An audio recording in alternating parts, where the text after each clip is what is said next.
Hey guys, स्वागत है आपका हमारे चैनल फिनेंस बीस्ट में। तो कैसे हैं आप लोग? अच्छे हैं ना? लेकर आए हम आपके लिए एक और नया वीडियो यूटीआई कंपनी के आईपीओ के बारे में। नाम तो सुना ही होगा आपने, तो चलिए फिर जानते हैं कंपनी के बारे में। ये कंपनी साल 2002 में बनी थी। ये कंपनी हमारे इंडिया की सबसे बड़ी एसेट मैनेजमेंट कंपनी है अगर हम इनका टोटल एसेट अंडर मैनेजमेंट देखें तो। और अगर हम इनका total quarterly average asset under management देखें तो ये कंपनी हमारे इंडिया की टॉप 10 की लिस्ट में 7th रैंक पे आती है। और ये पिछले 55 सालों से भी ज़्यादा इस एसेट मैनेजमेंट की इंडस्ट्री में काम कर रही है। नेक्स्ट देखते हैं ये कंपनी क्या क्या सर्विसेज देती है। पहला सर्विस है domestic mutual fund. UTI company domestic mutual funds को मैनेज करने का सर्विस देती है और इन फंड्स को मैनेज करने के लिए कुछ फीस चार्ज करती है जिसे मैनेजमेंट फीस बोला जाता है। और इससे कंपनी को 72% का टोटल इनकम होता है। नेक्स्ट है पोर्टफोलियो मैनेजमेंट सर्विसेज। ये कंपनी इंस्टीट्यूशनल क्लाइंट्स और HNI that is high net worth individual इनको पोर्टफोलियो मैनेजमेंट की भी सर्विस प्रोवाइड करती है, जैसे कि एम्प्लॉयमेंट प्रोविडेंट फंड ऑर्गेनाइजेशन हुआ, नेशनल स्किल डेवलपमेंट फंड हुआ, पोस्टल लाइफ इंश्योरेंस फंड हुआ। इन फंड्स को यूटीआई कंपनी मैनेज करती है। नेक्स्ट है retirement funds. UTI company retirement funds को भी मैनेज करने का सर्विस देती है, जैसे कि NPS national pension system and एक ऑफशोर फंड भी है जिसे यूटीआई कंपनी हैंडल करती है जिसका नाम है सिंशे UTI India mutual fund. Next है alternative investment funds. UTI company individual को, इंस्टीट्यूशनल इन्वेस्टर्स को, बैंक्स को, ट्रस्ट को एंड एनआरआईज को इनके फंड्स को भी मैनेज करने का सर्विस देती है। चलिए बढ़ते हैं अब आगे, कंपनी के कुछ नेशनल फुटप्रिंट्स देखते हैं। यूटीआई कंपनी के पास उनके खुद के 163 फाइनेंशियल सेंटर्स हैं एंड यूटीआई कंपनी के पास 273 बिजनेस डेवलपमेंट एसोसिएट्स हैं एंड चीफ एजेंट्स हैं। इसका मतलब बता देती हूँ आपको। फॉर एग्जांपल, पेटीएम आजकल सब यूज़ करते हैं और उसी से पेमेंट करते हैं। पेटीएम अपने बिजनेस को डेवलप करने के लिए कुछ एजेंट्स अपॉइंट करता है एंड एजेंट्स शॉप पर जाके सेलर को पिच करते हैं और उन्हें पेटीएम पे रजिस्टर करते हैं। तो उन्हें मशीन्स एंड क्यूआर कोड देते हैं जिससे कस्टमर्स इजीली पेटीएम के थ्रू उनको पेमेंट कर सकते हैं। ये डायरेक्टली बिजनेस डेवलप करना हुआ। यूटीआई भी ऐसा ही कुछ कर रही है। तो आगे देखा जाए इन फ्यूचर तो ये कंपनी आगे और डेवलप कर सकती है क्योंकि इनके पास 273 बिजनेस डेवलपमेंट एसोसिएट्स हैं एंड चीफ एजेंट्स हैं। इनके पास अप्रॉक्स 51,000 इंडिपेंडेंट फाइनेंशियल एडवाइजर्स भी हैं। फॉर एग्जांपल, एलआईसी एजेंट जो आपको एलआईसी पॉलिसी के लिए पिच करते हैं, वो एजेंट्स किसके लिए काम करते हैं? ऑफ कोर्स एलआईसी कंपनी के लिए, लेकिन वो एजेंट्स एलआईसी कंपनी के लिए काम करते हैं, एलआईसी कंपनी के साथ इंडिपेंडेंटली काम नहीं करते हैं।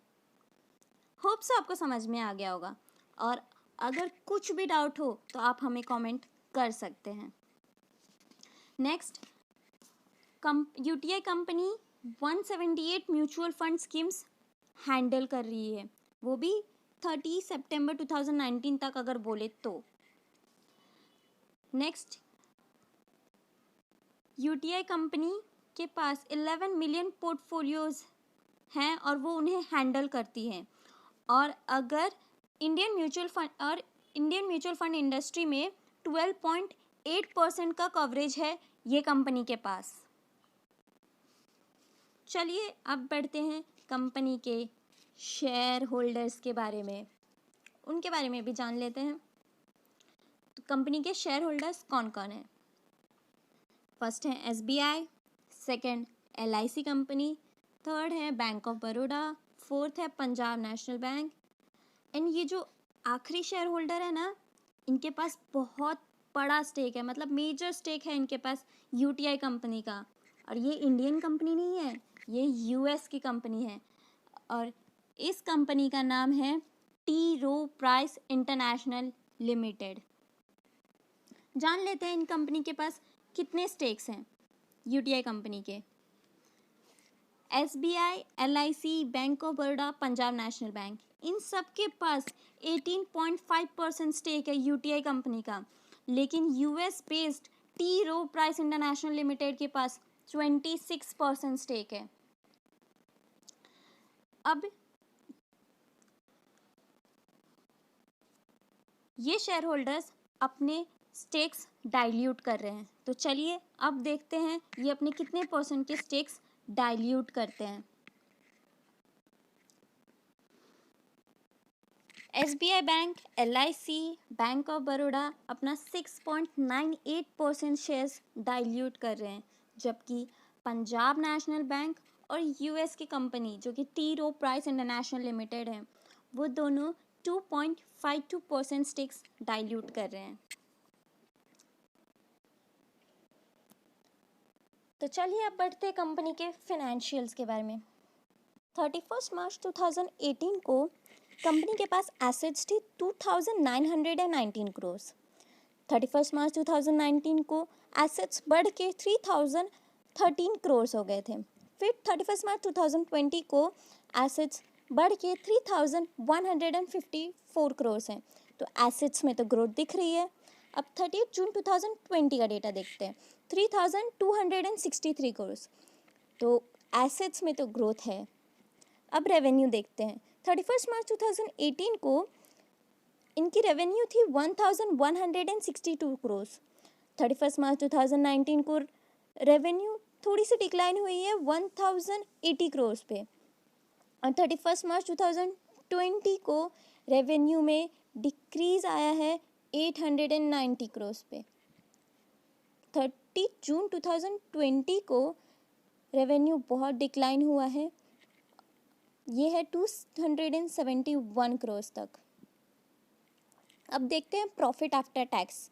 31 मार्च 2018 को इनका प्रॉफिट था 405 करोड़। 31 मार्च 2019 को 347 करोड़, इसमें तो डिक्लाइन आया है। अब 31 मार्च 2020 को इनका प्रॉफिट आफ्टर टैक्स है 276 करोड़, तो ये तो और डिक्लाइन हुआ। 30 जून 2020 को प्रॉफिट आफ्टर टैक्स है 101 करोड़। तो रेवेन्यू गिर रहा है और प्रॉफिट भी गिर रहा है। अब चलिए देख लेते हैं आईपीओ के डिटेल्स के बारे में। आईपीओ का साइज है 2159 करोड़। ये ऑफर फॉर सेल के थ्रू है। पीछे स्लाइड्स में आपने देखा होगा कि शेयर होल्डर्स अपने स्टेक्स बेच रहे थे, ये ऑफर फॉर सेल इसी के थ्रू आ रहा है। 259 करोड़ ये रेस कर रहे हैं आईपीओ के थ्रू। आईपीओ का डेट है 29 सितंबर से लेकर 1 अक्टूबर 2020 तक। प्राइस बैंड है इसका 552 रुपीज़ से लेकर 554 रुपीज़ तक। तो आप मैक्सिमम बिड देना, दैट इज़ 554 रुपीज़ का, ताकि अलॉटमेंट के चांसेस ज़्यादा बढ़ जाए। आईपीओ का लॉट साइज़ है 27 इक्विटी शेयर्स। अगर आप एक लॉट के लिए भी अप्लाई करते हो तो आपका इन्वेस्टमेंट अमाउंट होगा 14,958 रुपीज़। अब आईपीओ का कोटा देख लेते हैं। क्यूआईपी के लिए आईपीओ कोटा है 50%, एचएनआईज के लिए है 15% और retail that is common public यानी हम और आप जैसे लोगों के लिए है 35%। अब आपको आईपीओ का अलॉटमेंट हुआ या नहीं हुआ, ये आपको 7 अक्टूबर 2020 को पता चलेगा। और अगर आपको अलॉटमेंट नहीं मिला तो आपके फंड्स रिफ़ंड कर दिए जाएंगे 8 अक्टूबर 2020 को। और अगर आपको अलॉटमेंट मिल गया है तो शेयर्स आपके डीमैट अकाउंट में 9 अक्टूबर 2020 को आ जाएंगे। ये कंपनी का लिस्टिंग डेट है 12 अक्टूबर 2020 को और ये एनएससी और बीएससी दोनों में लिस्ट हो रही है। मैं तो इस कंपनी के लिए ज़रूर अप्लाई करूँगी। इसी तरह के और वीडियोस के लिए आप हमें कमेंट कर सकते हैं